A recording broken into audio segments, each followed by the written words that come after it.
Hello guys, Kerala public service കമ്മീഷനിൽ civil excise officer trainee പോസ്റ്റിലേക്കുള്ള പുതിയൊരു short ലിസ്റ്റിന്റെ നോട്ടിഫിക്കേഷനും കൂടെ ഇപ്പോൾ PSC റിലീസ് ചെയ്തിട്ടുണ്ട്. സോ ഇതുപോലുള്ള കൂടുതൽ PSCയുടെ അപ്ഡേറ്റ്സ് അറിയണമെന്നുണ്ടെങ്കിൽ ജസ്റ്റ് നമ്മുടെ ചാനലും കൂടെ ഒന്ന് ഫോളോ ചെയ്ത് വെക്കുക. സോ നമുക്കിവിടെ കാണാൻ സാധിക്കും കേരള പബ്ലിക് സർവീസ് കമ്മീഷനിൽ category number 564/2025 Kerala excise and prohibition ഡിപ്പാർട്ട്മെന്റിലേക്ക് സിവിൽ എക്സൈസ് ഓഫീസർ ട്രെയിനി പോസ്റ്റിലേക്കുള്ള ഷോർട്ട് ലിസ്റ്റ് ആണ് ഇപ്പോൾ വന്നിരിക്കുന്നത്. അതും വയനാട് ജില്ലയിലേക്കുള്ളതാണ്. 23/5/2026 നടന്ന കോമൺ OMR എക്സാമിനേഷനെ ബേസ് ചെയ്തിട്ടുള്ള ഷോർട്ട് ലിസ്റ്റ് ആണ് ഇപ്പോൾ റിലീസ് ചെയ്തിട്ടുള്ളത്. സോ ഇവിടെ ഈ ഒരു പോസ്റ്റിലേക്ക് പറയുന്ന സാലറി റേഞ്ച് ഇവിടെ പറഞ്ഞിട്ടുണ്ട്. അതായത് 27,900 രൂപ തൊട്ട് 63,700 രൂപ വരെയാണ്. അതുപോലെ തന്നെ ഈ ഒരു ഷോർട്ട് ലിസ്റ്റിൽ ഇടം നേടിയിരിക്കുന്ന കാൻഡിഡേറ്റ്സ് അടുത്ത സെലക്ഷൻ പ്രോസസ് ആയിട്ടുള്ള എൻഡൂറൻസ് ടെസ്റ്റിന് യോഗ്യത നേടിയിട്ടുള്ളവരാണ്. സോ നമുക്കിവിടെ കാണാൻ സാധിക്കും മെയിൻ ലിസ്റ്റിൽ ഇടം നേടിയിരിക്കുന്ന കാൻഡിഡേറ്റ്സിന്റെ രജിസ്റ്റർ നമ്പരും സപ്ലിമെന്ററി ലിസ്റ്റിൽ അതായത് Ezhava, scheduled caste, scheduled tribe, മുസ്ലിം പോലുള്ള റിസർവ്ഡ് കാറ്റഗറീസിൽ ഉൾപ്പെട്ടിരിക്കുന്ന കാൻഡിഡേറ്റ്സിന്റെ രജിസ്റ്റർ നമ്പർ നമുക്കിവിടെ കാണാൻ സാധിക്കും. സോ അങ്ങനെ total number of candidates in main list എന്ന് പറയുന്നത് 158ഓളം പേരും സപ്ലിമെന്ററി ലിസ്റ്റിൽ 88ഓളം പേരും, അങ്ങനെ ടോട്ടൽ 246ഓളം കാൻഡിഡേറ്റ്സ് ആണ്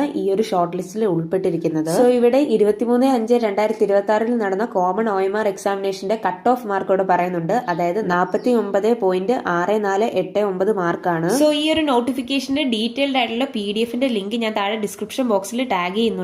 സോ വീഡിയോ ഇഷ്ടപ്പെട്ടെങ്കിൽ ലൈക്ക് ചെയ്യാനും സബ്സ്ക്രൈബ് ചെയ്യാനും അതുപോലെ തന്നെ നിങ്ങളുടെ സുഹൃത്തുക്കളിലേക്ക് ഈ ഒരു വീഡിയോ ഷെയർ ചെയ്യാനും മറക്കല്ല. So thanks for watching this video.